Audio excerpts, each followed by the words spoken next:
नमस्कार दोस्तों, स्वागत है आप सभी का अपने YouTube चैनल पर। आशा है दोस्तों आप लोग स्वस्थ होंगे और एग्ज़ाम की तैयारी अच्छे मन लगा के कर रहे होंगे। क्योंकि दोस्तों समय काफ़ी नहीं बचा हुआ है, तो हम लोग ये फर्स्ट क्लास जो है रिवीजन कर रहे थे। तो इसके पहले वाले वीडियो में हम लोगों ने 1 से लेकर 3 चैप्टर तक का रिवीजन क्लास किए हैं और आज इस वीडियो में हम लोग 3 चैप्टर यानी कि 4 और 5 6 चैप्टर का क्वेश्चन करेंगे, जो कि इस चैप्टर का पूरा निचोड़ रहेगा। इतने क्वेश्चन आप लोग कर लेते हैं तो इसके अलावा कोई क्वेश्चन आगे नहीं बनेगा। इन्हीं क्वेश्चन के अंदर जितने भी क्वेश्चन आपके हैं सारे क्वेश्चन हो जाएंगे। तो चलिए स्टार्ट करते। देखिए पहला क्वेश्चन क्या कह रहा है। कह रहा देखिए, नाखूनों का बढ़ना किसका प्रमाण है। किसका प्रमाण है नाखूनों का बढ़ना, बताना होगा आप लोग को। ये क्या है, पार्श्विक वृत्ति और संघर्ष चेतना का। और दूसरा देख लीजिए क्या है, पुनर्वा शीर्षक उपन्यास किसकी रचना है। तो किसकी रचना है, ये हजारी प्रसाद द्विवेदी जी की रचना है। और ये नाखून क्यों बढ़ते हैं, ये भी जो रचना है द्विवेदी जी की ही रचना है। चलिए आइए तीसरा क्वेश्चन हम लोग देखते हैं क्या कहता है। ये कह रहा है, नाखून क्यों बढ़ते हैं शीर्षक पाठ साहित्य की कौन सी विधा है। ये क्या है, आपकी कहानी है, ललित निबंध है, नाटक है, एकांकी है, आप लोग बताना है। तो आप लोग जानते हैं ये क्या है, ये ललित निबंध है। चलिए चौथा देखा जाता है क्या है, गौड़ देश के लोग क्या पसंद करते थे।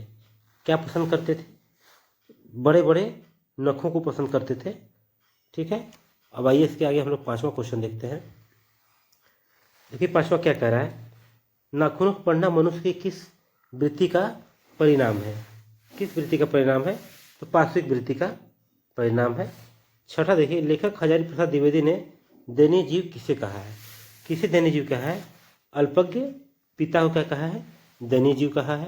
आइए सातवां क्वेश्चन देखते हैं क्या कह रहा है। देखिए कह रहा है, प्रश्न मानव का अर्थ है। प्रश्न मानव का अर्थ क्या है।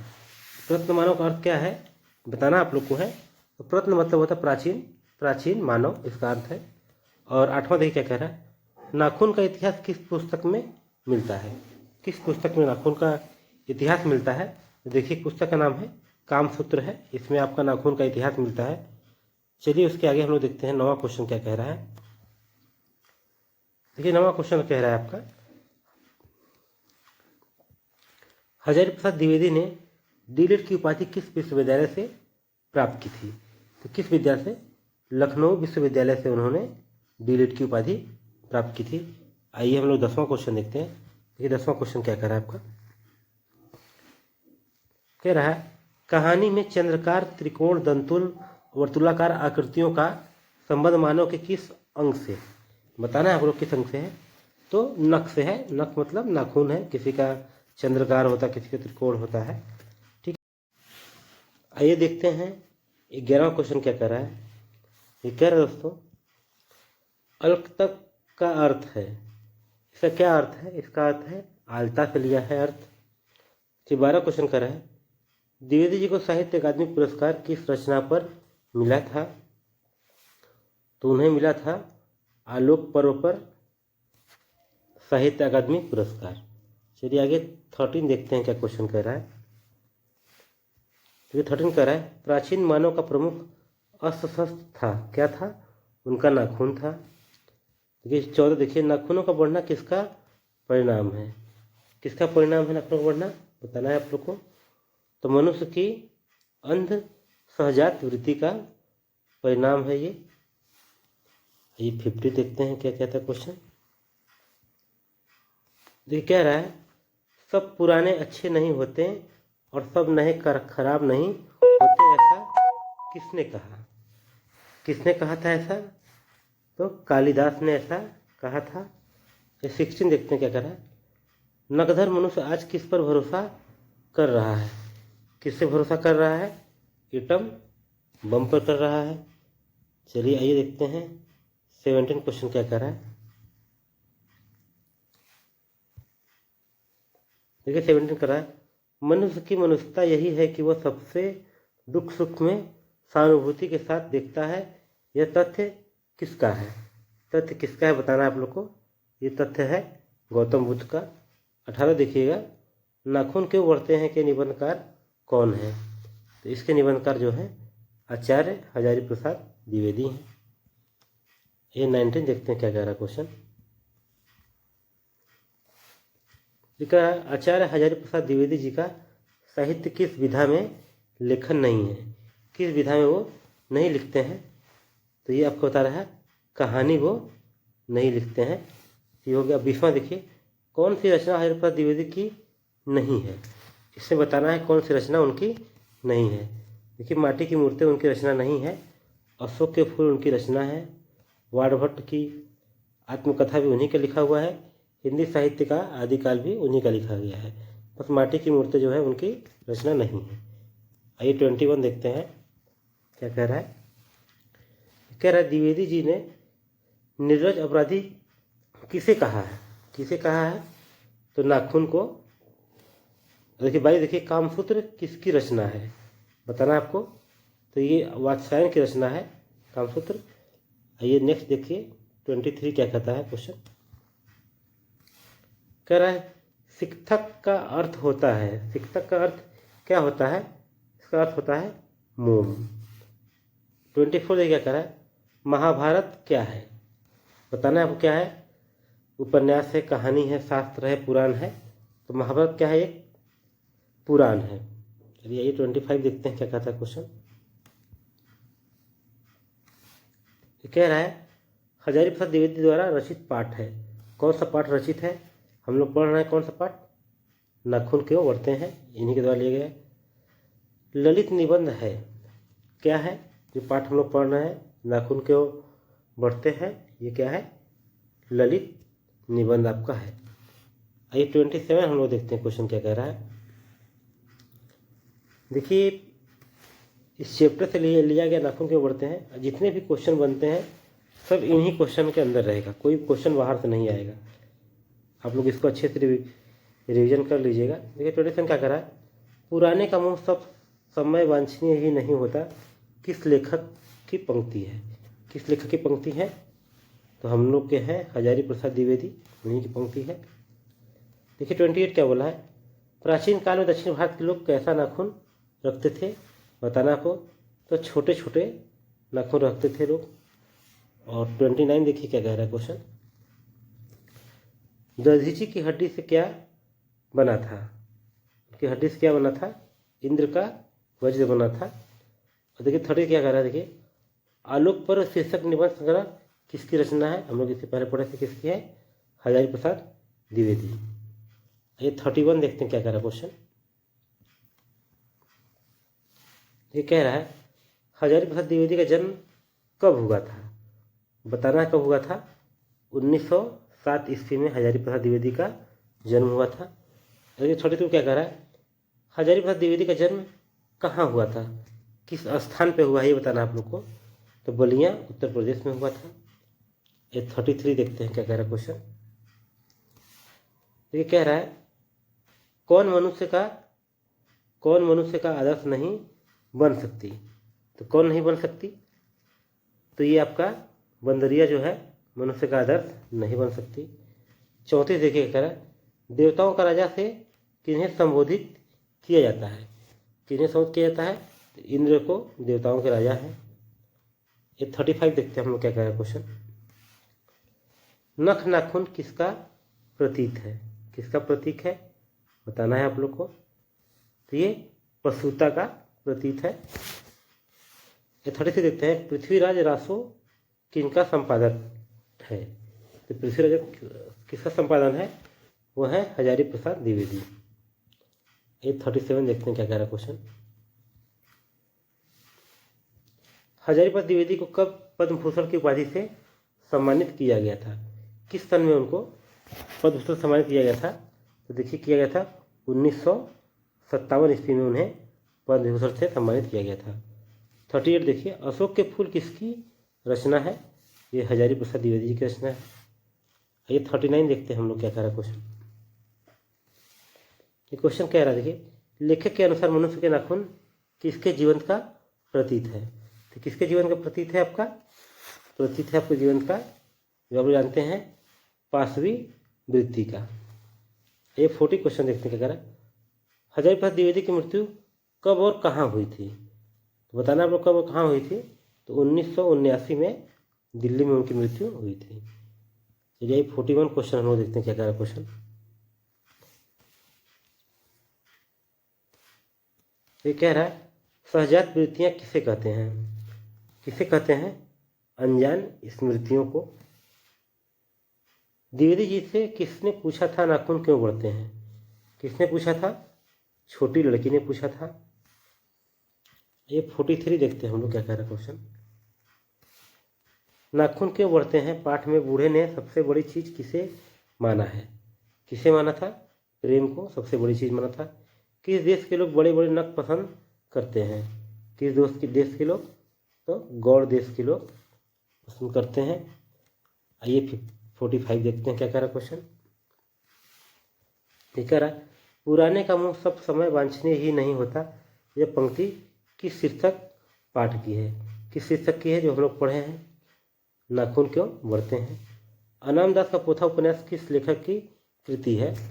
किसने लिखा है अनामदास का पोथा आपको बताना है। तो ये हजारी प्रसाद द्विवेदी जी ने ही लिखा है, जिन्होंने लिखा है नाखून क्यों बढ़ते हैं। ये 47 देखते हैं क्या कह रहा है क्वेश्चन।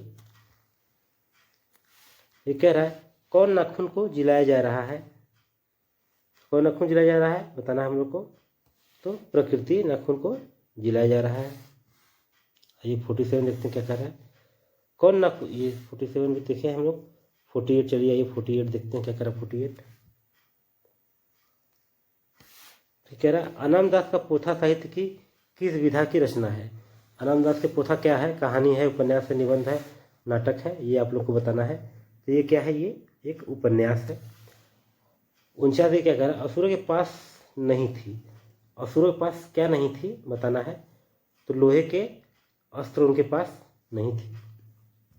ये 50 क्वेश्चन देखते हैं क्या कह रहा है। कालिदास की ललित योजना किनकी रचना है बताना है आपको। तो ये हम लोग के हजारी प्रसाद द्विवेदी वहीं की रचना है।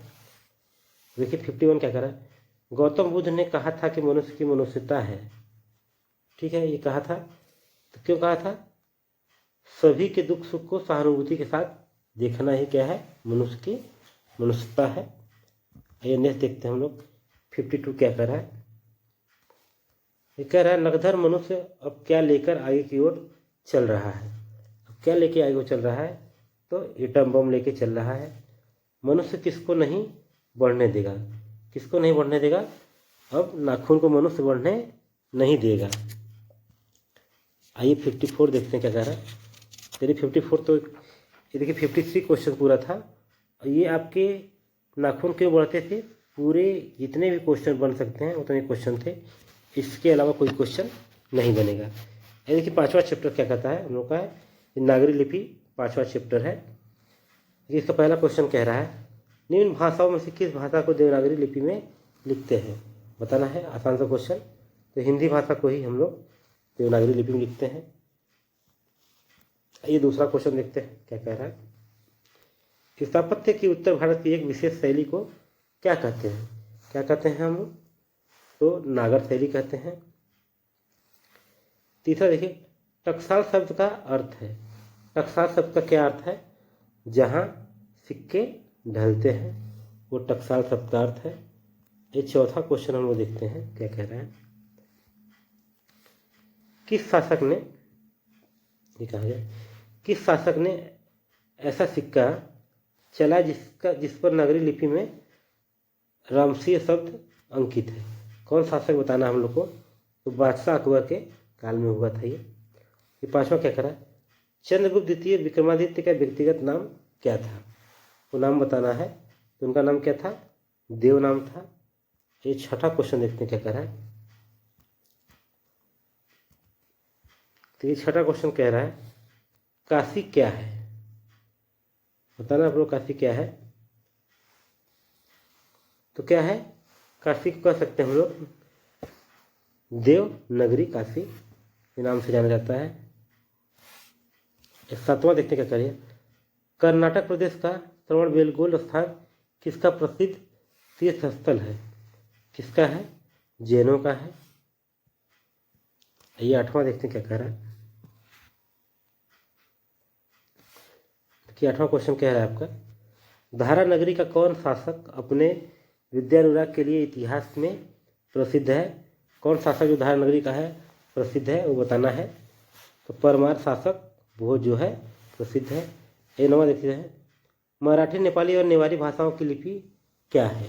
इसकी लिपि क्या है? तो देवनागरी लिपि है उसकी। ये 10वां क्वेश्चन देखते हैं क्या कह रहा है। ये कह रहा है गुणाकर मूले ने मिडिल स्तर की पढ़ाई किस भाषा में की? किस भाषा में की थी? तो मराठी भाषा में की थी। 11 ये बोल रहा है मूले ने अंग्रेजी व हिंदी की पढ़ाई कहाँ पर की थी? अंग्रेजी और हिंदी की पढ़ाई तो वो वर्धा में किए थे। और देखिए 12 क्वेश्चन क्या कह रहा है, नेपाली भाषा किस लिपि में लिखी जाती है? बताना है आपको किस लिपि में लिखी जाती है। तो देवनागरी लिपि में लिखी जाती है। क अक्षर का संबंध वर्तमान में किस भाषा से है? तो किस भाषा से है? मराठी से है। 14 देखते हैं हम क्या कह रहा है क्वेश्चन। ये कह रहा है बांग्ला लिपि प्राचीन नागरी लिपि की है। बांग्ला लिपि है, किसकी नागरी लिपि है ये बताना है हम लोग को। तो बहन की नागरी लिपि है। आइए देखते हैं 15वां क्वेश्चन क्या कर रहा है। ये कह रहा है आपका, केरल के शासकों के द्वारा सिक्कों पर वीर केरल से शब्द किस लिपि में लिखी गई है? किस लिपि में लिखी गई है बताना है आप लोग को। तो नागर लिपि में लिखी गई है। ये 16 देखिए क्या कह रहा है, पहले पहर किन राजाओं के लेखों की लिपि को ही नंदी नागरी नाम दिया गया था? किसको नाम दिया गया था? तो विजयनगर के राजाओं का। आइए 70 देखते हैं क्या कह रहा है। ये कह रहा है टकसाल का संबंध है। टकसाल का संबंध क्या है? सिक्कों से है। 18 देखिए, श्रवण बेलगोला स्थान का संबंध है। इसका क्या संबंध है? जैन धर्म से संबंध है। 19 देखिए, नागरी लिपि शीर्षक निबंध के निबंधकार हैं। कौन निबंधकार इसके हैं? तो गुणाकर मूले हैं। ये 20 क्वेश्चन देखते हैं क्या कह रहा है। कह रहा देखिए, नागरी लिपि शीर्षक पाठ किस पुस्तक से लिया गया है? किस पुस्तक से लिया गया है? भारतीय लिपियों की कहानी शीर्षक से लिया गया है। 21 देखिए, मराठी भाषा की लिपि कौन सी है? कौन सी लिपि है? तो देवनागरी लिपि है। 22 देखते हैं क्या कह रहा है। कह रहा सिद्धम क्या है? सिद्धम क्या है बताना है आप लोग को। एक प्रकार की क्या है वो लिपि है, ठीक है। और उसके बाद देखिए 23 क्या कह रहा है। आइए आगे देखते हैं, किसे देवनागरी की संज्ञा दी गई है? किसे दी गई है बताना है आप लोग को। तो काशी को देवनागरी की संज्ञा दी गई है। 24 देखिए, मालवा में नागर लिपि का इस्तेमाल होता है, ऐसा किसने कहा है? ऐसा किसने कहा है? तो अलबेरूनी ने कहा है। 25 देखते हैं क्या कह रहा है। अमोघ वर्ष कौन था?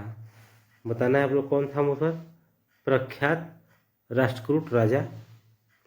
मिहिर भोज की ग्वालियर प्रशस्ति किस भाषा में है? किस भाषा में लिखी गई है बताना आप लोग को। तो संस्कृत में लिखी गई है। 27 देखते हैं क्या कह रहा है क्वेश्चन। कह रहा बेतमा कहाँ है? बताना कहाँ बेतमा है। इंदौर के पास है। 28 देखिए, ईसा की 14वीं से 15वीं सदी के विजयनगर के शासकों ने अपने लेखों की लिपि को क्या कहा है? क्या कहा बताना है। तो नंदी नागरी कहा है। 29 देखते हैं क्या कह रहा है। हिंदी लिखी जाती है, किस लिपि में लिखी जाती है हिंदी? देवनागरी लिपि में लिखी जाती है। आइए आगे देखते हैं 30 क्वेश्चन क्या कर रहा है। ये कह रहा है विजयनगर के राजाओं के लेखों की लिपि को क्या नाम दिया गया, या कह सकते हैं, अथवा विजयनगर के शासकों के लेख को किस लिपि में है? जो उनका लेख है वो किस लिपि में है बताना है। तो नंदी नागरी लिपि में है। ये 31 देखते हैं क्या कह रहा क्वेश्चन। नागरी लिपि कब एक सर्वदेशिक लिपि थी? कब थी बताना हम लोग को है। तो 8वीं से 11वीं सदी में। 32 देखिएगा, पहले दक्षिण भारत की नागरी लिपि क्या कहलाती थी? तो सिद्धम कहलाती थी। 33 देखिए, गुणाकर मूले का जन्म कब हुआ था? कब हुआ था? 1935 ईस्वी में हुआ था। आइए 34 देखते हैं क्या कह रहा क्वेश्चन। गुणाकर मूले का जन्म कहाँ हुआ था? कहाँ हुआ था? तो महाराष्ट्र में हुआ था। 35 देखिए, परमार शासक भोज कहाँ के रहने वाले थे? कहाँ के रहने थे? धारा नगरी के रहने वाले थे। ये 36 देखते हैं, गुप्तों की राजधानी को क्या कहा जाता होगा? क्या कहा जाता होगा? देवनगर। 37 देखिए, गुणाकर मूले ने विभिन्न विषयों पर कितने निबंध लिखे हैं? कितने निबंध लिखे हैं? पूरा निबंध का नाम बताना है। तो लगभग 2500 से अधिक निबंध लिखे हैं। ये 38 हम लोग देखते हैं क्या कह रहा है। कह रहा है, भारतीय लिपियों की कहानी किनकी प्रसिद्ध रचना है? किनकी रचना है? गुणाकर मूले। जो नागरी लिपि की जो चैप्टर लिया गया है इसमें, इस्लामी शासक का आरंभ काल है। क्या आरंभ काल है उनका? 12वीं सदी से। 40 देखते हैं क्या कह रहा। 40, गुणाकर मूले की मृत्यु कब हुई? कब हुई थी मृत्यु उनका? 2009 में मृत्यु हुई थी। 41 देखिए, नागरी लिपि के आरंभिक लेख हमें कहाँ से मिलते हैं? कहाँ से मिलते हैं? तो दक्षिण भारत से मिलते हैं हमको। एक 42 देख लेते हैं, बेतवा दानपत्र किस समय का है? किस समय का है? 1020 ईस्वी का है। ये 43 देखते हैं क्या कह रहा क्वेश्चन। कह रहा, उत्तर भारत में से नागरी लिपि के लेख कब से मिलने लगते हैं? कब से मिलने लगते हैं? 8वीं सदी से मिलने लगते हैं। निबंध के लेखक हैं। निबंध के लेखक कौन है? जो हम लोग का नागरी लिपि है उसके लेखक आपके हैं, नाम जानते हैं आप लोग, गुणाकर मूले। ये 45 देखते हैं क्या कह रहा। 45, तमिल, मलयालम, तेलुगु, कन्नड़ भाषाएं हैं। ये क्या हैं? भाषाएं हैं। कहाँ की हैं? दक्षिण भारत की हैं। ये 40 कह रहा है, रामायण की रचना किस भाषा में हुई है? किस भाषा में हुई है? तो संस्कृत में हुई है। आइए 47 देखते हैं क्या कह रहा। 47 कह रहा है, नागरी लिपि शीर्षक पाठ साहित्य की कौन सी विधा है? जो नागरी लिपि जो चैप्टर हम लोग का 5वां लेसन से है, ये कौन सी विधा है? साक्षात्कार है, निबंध है, भाषण है, कहानी है? तो ये एक प्रकार क्या है? निबंध है। ये 48 देते हैं, दक्षिण भारत की नागरी लिपि क्या कहलाती है? क्या कहलाती है? नंदी नागरी कहलाती है। आइए 49 देखते हैं क्या कह रहा। 49, 10वीं 11वीं सदी में किस रचना से भारत यूरोप के बीच व्यापार संबंध के बारे में बताया है? किसने बताया है? पद्मावत में बताया है। 50 देखिए, दक्षिण भारत में द्रविड़ भाषा परिवार की कौन सी भाषा सबसे अधिक प्राचीन है? कौन सी? तमिल भाषा जो है द्रविड़ भाषा परिवार की सबसे पुरानी भाषा है। आइए 51 देखते हैं क्या कह रहा है। सरहपाद की कृति है, कौन सी कृति है बताना है। तो देखिए उसका नाम क्या है? दोहा कोश जो है कृति सरहपाद की है। और देखिए 52, दोहा कोश किसकी रचना है? अभी बताया गया किसकी रचना है, आप लोग देखे हैं। तो ये है, ये भी है, किसकी है? सरहपाद की है। देखिए 53 बोला, हिंदी के आदि कवि हैं। हिंदी के आदि कवि कौन है? वो सरहपाद ही हैं। ये नेक्स्ट देखते हैं 54 क्या कह रहा है क्वेश्चन। कह रहा है, सूर्य नामक पुस्तक किनकी रचना है? किनकी रचना है? तो गुणाकर मूले की रचना है। ये 55 देखते हैं क्वेश्चन क्या कह रहा है। ये कह रहा है, नेवारी भाषाएं किस लिपि में लिखी जाती है? किस लिपि में लिखी जाती है? देवनागरी लिपि में लिखी जाती है। दंतीदुर्ग किस वंश का शासक था? किस वंश का शासक था? तो राष्ट्रकूट वंश का शासक था। ये 57 देखते हैं क्या कह रहा है। विद्या अनुराग के लिए प्रसिद्ध हैं। कौन प्रसिद्ध है? भोज प्रसिद्ध है। दंतीदुर्ग के चाचा का नाम क्या था? क्या उनका नाम था? कृष्ण नाम था। ये 59 देखते हैं क्या कह रहा है? गोमटेश्वर का भव्य पुतला कहाँ है? कहाँ है? श्रवण बेलगोल में है। ये 60 देखते हैं। 8वीं सदी में सिल्हारों का राज्य कहाँ स्थापित हुआ? कहाँ स्थापित हुआ है? महाराष्ट्र में। ये 61 देखते हैं क्या कह रहा है? किस शासक का व्यक्तिगत नाम देव था? किस शासक था? विक्रमादित्य का था। ये 62 देखते हैं क्या कह रहा है? एलोरा का कैलाश मंदिर किस वंश के शासकों ने बनवाया था? तो राष्ट्रकूट के वंश के शासकों ने बनवाया था। ये 63 देखते हैं क्या कह रहा क्वेश्चन? राष्ट्रकूट की नई राजधानी कहाँ थी? कहाँ थी?